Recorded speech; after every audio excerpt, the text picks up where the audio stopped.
Hi everyone, welcome to episode 11 of the JCP Podcast. We're joined here with Ashley Rudd. So let's just get into it. For the people that maybe don't know who you are, if you could tell us a bit about yourself, that'd be great. So I'm Ashley. I'm the account manager here at MODA PR. We are a PR and communications agency based up in Chester. So we look after clients in the fashion, beauty, lifestyle realm. We look after Doll Beauty, Dream Boys, which is nice. Very nice client, tough job, but someone's got to do it. So Charlotte Mill Shoes. We look after some great entrepreneurs as well, Amelia Sordell, Matt Jones. And we basically build out their profiles to the public, PR. So that's what I do. Originally, I do actually have a background in digital marketing. Yeah. I went to university. I actually did photography at uni, which is so far like different sides. It's not even funny. But I was, I was 17, and if somebody says to you, "What do you want to be when you grow up?" You're like, "What?" Yeah. I'm just trying to find an idea, like I don't know. So went to university. I did photography. I just didn't want to get a job really, so I thought I'd go to uni. Yeah, that's the same for a lot of people, isn't it? Do you know what I mean? I was like, I don't really want to go into the big bad world of work right now.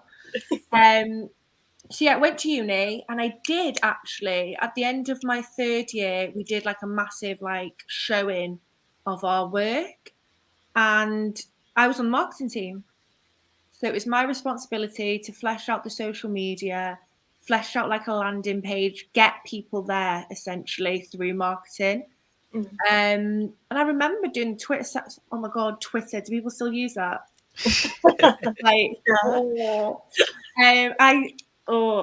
We'll talk about that a different day. Like, I have a love-hate relationship with Twitter, to be honest. It was like Twitter was the up-and-coming thing then. So I was doing like a Twitter strategy, and I was like, oh, actually, put an A to B, and if I post that content, and this is our target audience. And I was like, do you know what? I could do this. So I left university, I graduated, and I did like a lot of internships, free work, helping out, that type of thing. Before I actually landed my first big girl marketing assistant job. And that's where everything just kind of started to fall into place, really. Cool. In a good way and also in a bad way. So a good way in the sense that, I had a mentor, he was the head of marketing. He essentially taught me everything I know, really. I don't want to tell him that because I don't want to, give him the great head. But yeah, no, essentially I was just this scrappy little girl from the Wirral who just wanted to learn about email marketing and Facebook and, writing content. And I just threw myself in literally headfirst into learning. Was I passionate about woodworm and basement waterproofing? Not really. But I wanted to know how to write an SEO optimized blog. Yeah. So, off I went. And that's basically where everything began.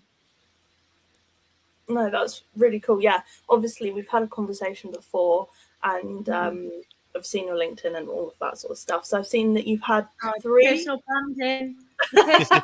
Myself out there on LinkedIn. I've seen that you've had 3 job roles in marketing. Yes.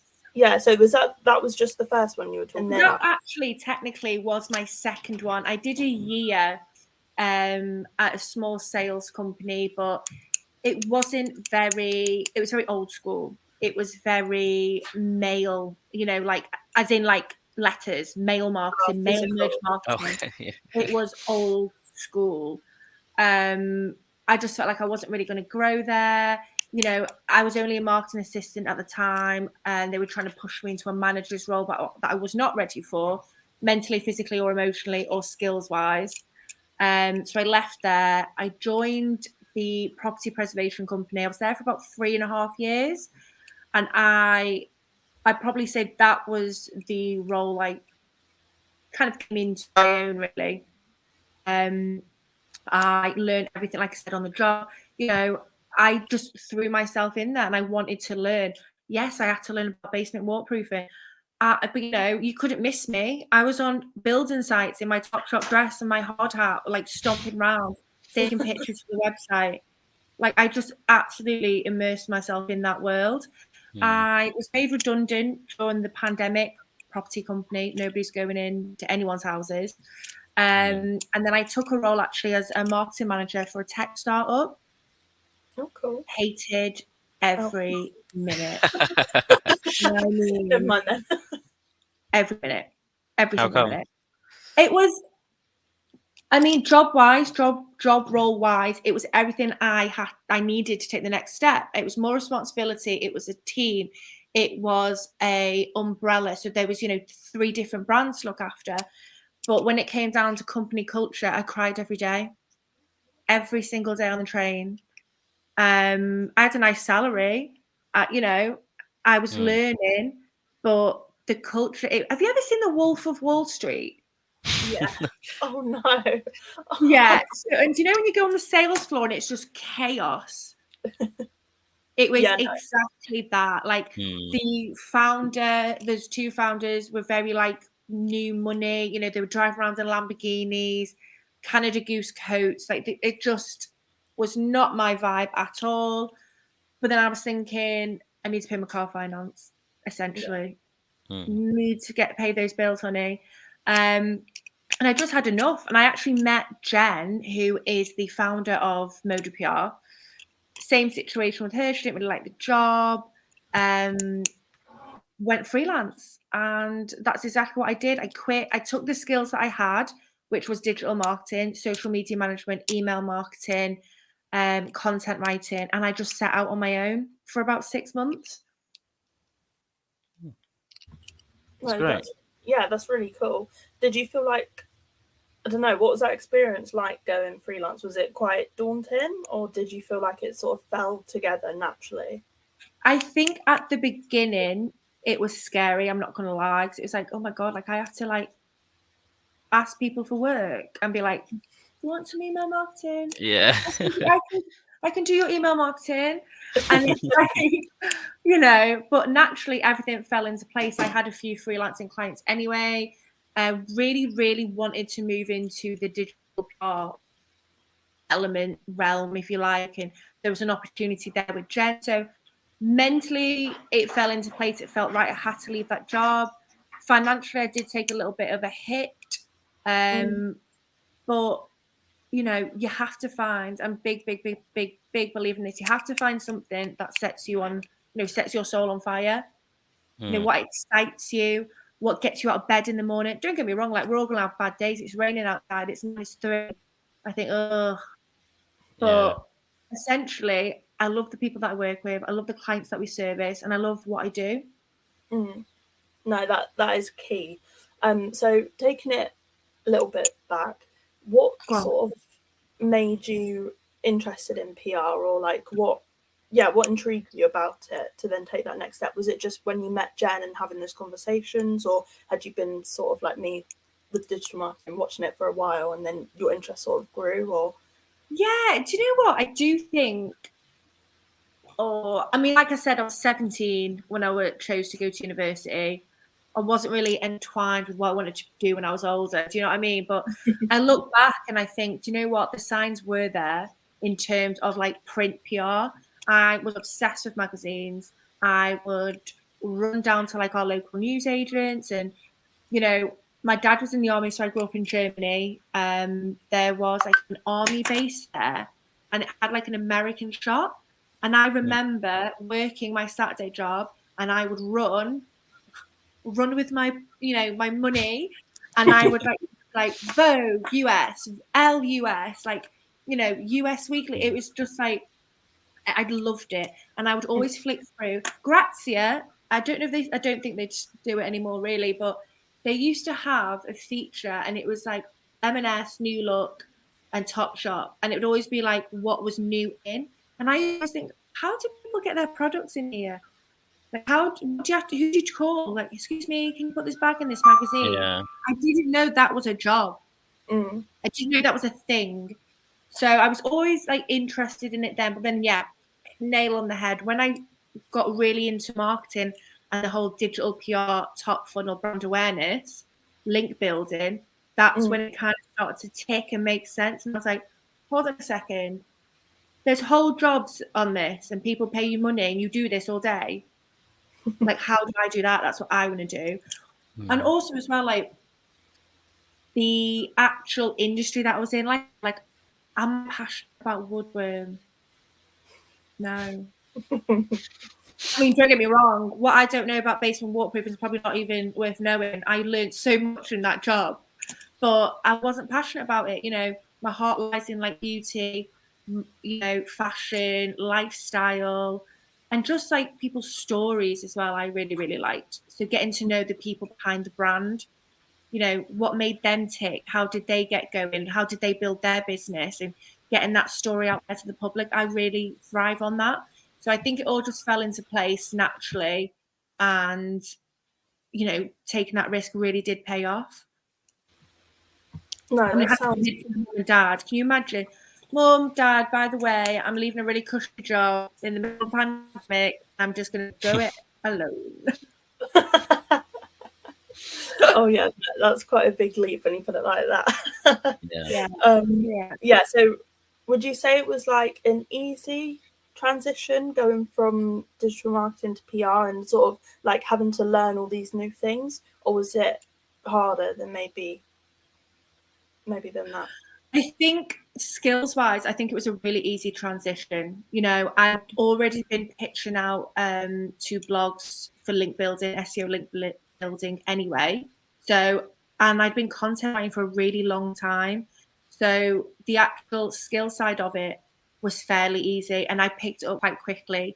Industry-wise, you know, I'm obsessed with it anyway. I'm always on TikTok. Like at the minute, you know, somebody said the other day, have you seen this trend, siren eyes on TikTok? And I was like, mate, that was weeks ago. Oh, I'm on it. I think the hardest bit for me probably was trying to build those connections and those journalist relationships at first. But I'm a chatty Cathy. I'll speak to anyone. So, you know, send out a friendly email, you know, connect on Instagram, connecting on Twitter. That took a bit of time to build up, but I think I'm there now. Yeah. Oh, so for like getting into PR, if someone around my age or maybe even older, but someone without any experience in PR, what would you say is like maybe some top tips for them if they've clean slate and they don't have any nothing, fresh out of uni or, you know, fresh out of college? Well, okay, right, fine. I'd probably say, because I'm seeing it now, like the interns coming in, there has to be a passion already there for it, or at least like a curiosity. I think for me, my biggest regret ever was I went to uni. I mean, at the time I had a really nice time. I went to uni, and then during holidays, reading weeks, I went out and I went on holiday and I met my friends, and I didn't really do anything to enhance my career, to make me stand out. I didn't do any work experience. And I think if I had earlier on, I probably would have figured out a lot quicker that PR was where I needed to be. But I actually had to be employed full time in marketing to try and figure out PPC, mate, I won't touch it. Can't do it. Or I didn't. Nope. Not for me. Or SEO, like technical SEO, nope. Not for me. And I feel like I could have learned that and realized that a lot quicker if I did put myself out there earlier and go the extra mile. Everyone, you know, the applications that we receive here for internships, we've gone to uni, that's really great. I can sit an exam too. But where's your actual like real life experience? You know, did you put yourself up? It could be anything. You know, there was a girl who applied and her mum owns a florist. She got her mum in her local newspaper. That in itself is, you know, shows initiative. It shows drive. It might not be in fashion and it might not be in business, but she had an inkling to learn and she put herself out there. So I would definitely say use your time wisely. Use your free time. There's courses out there as well you can do, content marketing. HubSpot do loads of content writing, certificates if you like. When I was starting out in marketing, I sat and I literally did the whole Google Academy just to make me stand out. But also as well, it took me a long time. I'm not going to lie. It took me like 2 years. But, it helped me in my role. It helped me stand out in terms of like my applications as well. So on my CV. And it has been noted, when I was first applying around your age, actually, they'd be like, I see you've done the Hootsuite Certificate. I can see that you did the HubSpot Certificate. It was all free. It just literally was me utilising my time properly. Yeah, Yeah, I think that those HubSpot courses are very good. I've done a few of them, and it's part of my apprenticeship as well. Yeah, I'm 30 and I still refer back to them. I might just do one dead quickly because I always think like, there's always time to learn and you're always constantly learning. Yeah. 100% agree. I would definitely say use your time wisely. Attitude. Have an attitude of gratitude. I cannot stress that enough. Great saying. What a saying. I've got friends over there in the corner and she's like, woo, yeah, say it. You are starting out in the beginning and there's going to be a lot of people above you who have been doing it for a long time. So they know what they're talking about. I'm not saying they're not open to new ideas, but, the arrogance, the shift in generations. Why do I sound 1,000 years old? It's obvious, the whole attitude of coming in, being entitled and not wanting to work or wanting to learn is an absolute bugbear of me because you can bet your bottom dollar there's 20 girls outside our office queuing to come up. If you don't want to be here, we will find somebody else. Yeah, attitude is massive, isn't it? Well, that is like quite aggressive, that isn't it? We will find somebody else. It's like the devil wears Prada. No, but I will teach anybody. You come to me with a positive attitude, like, listen, don't really feel 100% on this. I'm not really sure about that. And you come to me like, I want to learn. I'm more than happy to sit down with anybody, talk it through. And, I've made a lot of marketing mistakes. I daren't say it. I can't say it now because I'm not at those jobs anymore. But I have made a lot of mistakes. I've sent out merge emails that say, hey, first name. I've uploaded content that still had like, the editor notes at the bottom. We're all human. We make mistakes. And if I can pass that knowledge, I love doing that. I'm happy to do that. But I want you to have an attitude of gratitude and a willingness to learn. You're going to get that now. If you get that on your like company stickers or your logo, attitude of gratitude. Get that on the LinkedIn. Yeah, get it on LinkedIn. And that actually nicely leads me on to the third point, personal branding. Okay. I love putting clients out there. I love building up their reputation and their story. But when it comes to me, I hate it. I can't. I've had to really, really push myself out of my comfort zone to build my personal brand, to put myself out there. Don't get me wrong, my Instagram is lit of me and all my friends, like all the angles. But a professional portrait of me in front of a sign, I'm like, oh. But we work with Amelia Sordell, who actually owns a personal branding agency, and that's her job, is personal branding. She built her brand off her personal brand.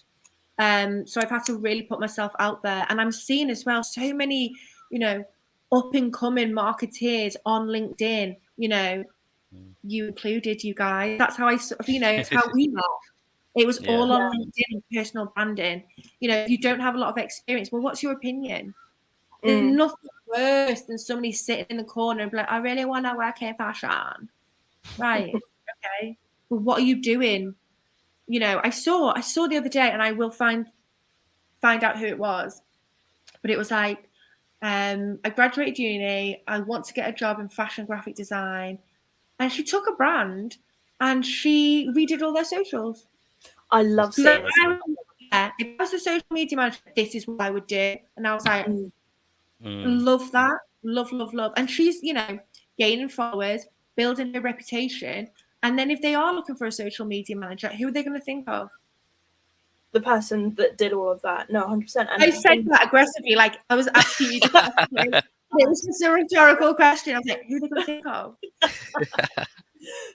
No, but I think it's great as well, because even say that brand wasn't bothered, or, you know, they weren't hiring at that time, someone else is going to see that and think, well, if they're doing that for that brand, what would they do for ours? So that person, because I see it all the time on LinkedIn now, they're just opening themselves up for so many opportunities. It's amazing to see. Massively. I saw oh my god, another one. I will find her name. I speak to her all the time on LinkedIn and I comment on all her stuff. She's so nice. She was in university and it was a fashion course, and she did a photo shoot, right, for a fashion brand, streetwear brand, with her granddad, who was like in his 80s. And it looked amazing. It was just for a module. It looked unreal. And then I saw that she graduated, and now she has a job at a fashion brand. And I was like, full circle, like round of applause. I was like, yes, we love to see it. Just putting herself out there. No, she put herself out there. She built up her LinkedIn community. Yeah. So to start wrapping things up, not that we haven't loved chatting to you, but we do like to keep it short and sweet over here. We were wondering, have you got anything interesting coming up? Because we have seen that MODA PR is hiring, and that you've also hit a big milestone. So we're wondering if there was anything else. Oh my god, yeah, we are officially 2 years old, which is crazy to think we started in the pandemic. Thanks, mate. We really, honestly, it's been a wild ride. We are hiring at the minute, so we are actually looking for a PR assistant, preferably Northwest based, Cheshire based, that could come into our office, but we will, you know, consider remote working, especially with the times now, like hello Zoom. But yeah, I'd probably think about what I've said, think about the approach, and if you want to jump into PR, you've got a willingness to learn, and you want to help out with the Dream Boys press night in September. One offer. It's going to be wild. I'm so excited. I didn't know if we could talk about it because it's a bit X-rated, so I just kind of left it alone. Yeah, no, it sounds really good though. And where else can our listeners find you? We're going to put your LinkedIn down below, but if there's anywhere else, now's the time to shout. I would say the MODA Instagram. We are on Instagram, so it's at MODA PR __. Cool. Yeah. Right. Okay. That is where you can find us. Perfect. Oh, well, it's been so nice chatting to you. Yeah, thank you. Thanks, guys. I feel like I hope you've got something out of it. I hope your listeners get something out of it as well. Yeah, learn definitely. from my mistakes, show up, and have an attitude of gratitude. Yeah. Attitude of gratitude. Yeah, right. that's the big thing. That is. Podcast. Yeah, that's it. Attitude of gratitude. I love that. No, 100%. But it's been lovely talking to you. Yeah, thank you so much, and thank you to our listeners.